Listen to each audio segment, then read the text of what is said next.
એટલે જ્યારે ચૂંટણી હતી 2017ના ગાળાની, ત્યારે અમરીશ ડેરનો પ્રચાર કરવા માટે માયાવી આહિર આવ્યા હતા. અચ્છા, ઓકે. ભલે એમનો ઝુકાવ ભારતીય જનતા પાર્ટી તરફ છે, માયાવીનું પોતાનું વ્યક્તિગત, પણ જ્યારે અમરીશ ડેર એમના મિત્ર હોવાને કારણે એ ત્યાં ગયા અને પ્રચાર કર્યો. એટલે સ્વાભાવિક છે કે સામે ભારતીય જનતા પાર્ટીના ઉમેદવાર હીરા સોલંકી હતા, એમને આ ન ગમે.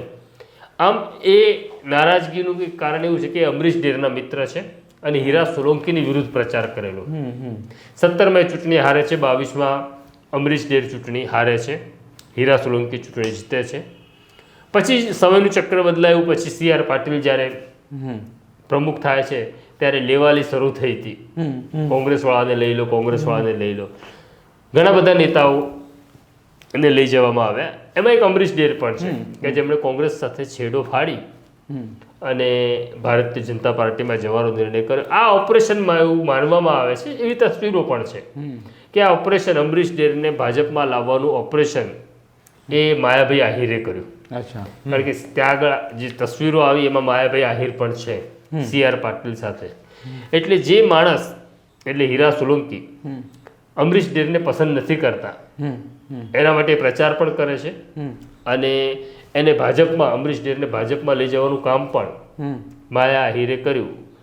એ ઘટનાને લઈને બહુ સ્વાભાવિક નારાજગી છે અને એટલા માટે હવે આખો માહોલ રાજકીય થઈ રહ્યો છે. કારણ કે હીરા સોલંકી પણ ત્યાં આવ્યા છે. આ દરમિયાન એવું બન્યું છે કે જેની ઉપર આરોપ છે, જયરાજ આહિર, એ ચૂંટણીની તૈયારી કરે છે. માયાભાઈના દીકરા છે, એ ચૂંટણીની તૈયારીમાં છે. બે શક્યતાઓ ત્યાંના સ્થાનિક લોકો જોઈ રહ્યા હતા કે ભાવનગર જિલ્લા પંચાયતની ચૂંટણી છે, એમાં દાઠા બેઠક છે એક, એ દાઠા બેઠક ઉપરથી કા જિલ્લા પંચાયત લડે અને કા પછી એ તળાજા બેઠક ઉપરથી ચૂંટણી લડે ધારાસભ્યની, જો પાર્ટી ટિકિટ આપે તો. પણ અહીંયા પાછો પેલો સવાલ આવે છે કે તળાજા બેઠક જે અત્યારે છે એના જે ધારાસભ્ય છે ગૌતમ ચૌહાણ, એ કોળી સમાજમાંથી આવે છે. અચ્છા, ઓકે. એટલે જો જયરાજ આહિરને ટિકિટ મળે તો કોળી સમાજની બેઠક કપાય.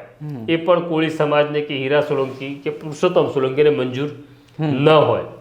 આમ અનેક પરિબળો આખી ઘટનામાં કામ કરી રહ્યા છે.